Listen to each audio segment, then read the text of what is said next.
Hello everyone, welcome to my channel. দেখো আজকের এই ক্লাসে আমরা কয়েকটা গুরুত্বপূর্ণ বাংলা বাক্য খুব সহজভাবে ইংলিশে ট্রান্সলেট করব। দেখো এখানে বাক্যগুলো কি আছে, একটা প্রশ্নমূলক বাক্যে আমরা ট্রান্সলেট করব। এখানে দেখতে পাচ্ছি, দেখো কি, তুমি এত কথা বলো কেন? তুমি এত কথা বলো কেন? তুমি এত হাসো কেন? এই যে এত কেন, অর্থাৎ প্রশ্ন করা হচ্ছে। হ্যাঁ, এত কথা বলা কেন, এত খেলো কেন, এত ঘুমাও কেন, এই ধরনের বাংলা এক্সপ্রেশন যখন আমরা দেখব ইংলিশে, আমরা কি করব? হোয়াই ডু ইউ ব্যবহার করব। Why do you. আর এতর জন্য, এই এতর জন্য আমরা সো মাচ ব্যবহার করব। দেখো এখানে আমি বাক্যের স্ট্রাকচারটা আমি লিখবো না, আমি জাস্ট একটা বাক্য যদি আমি এখানে করে দিই তাহলে প্রত্যেকটা বাক্য সহজভাবে আমরা ট্রান্সলেট করতে পারবো। কি, তুমি এত কথা বলো কেন? তাহলে এখানে আমরা কি করব না, why do you. Why do you, কথা বলা কি, কথা বলা মানে কি, টক টক। হোয়াই ডু টক এত সো মাচ।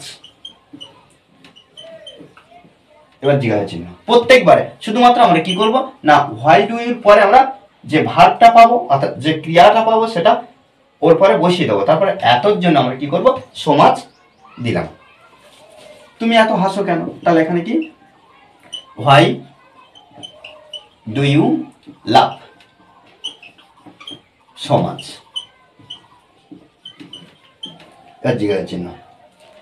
তুমি এত খেলো কেন? তাহলে এখন একইভাবে কি করব, why do you play so much.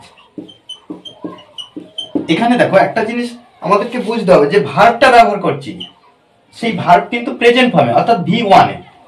হ্যাঁ, অর্থাৎ মেন ভার্ব আমরা যে ব্যবহার করব সেটা হলো প্রেজেন্ট ফর্মে ব্যবহার করব। তুমি এত কাঁদো কেন? তাহলে কি, why do you cry. Why do you cry এত সো মাচ।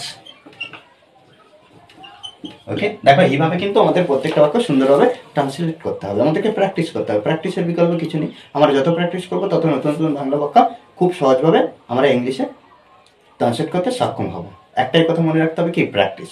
প্র্যাকটিসের বিকল্প কিছু হয় না। ওকে, আর এই ক্লাসটি যদি ভালো লাগে অবশ্যই লাইক কমেন্ট শেয়ার। আর যারা এখনো পর্যন্ত আমার চ্যানেলটি সাবস্ক্রাইব করেননি তারা অবশ্যই চ্যানেলটি সাবস্ক্রাইব করে পাশে থাকবেন। Okay, thanks for watching this video.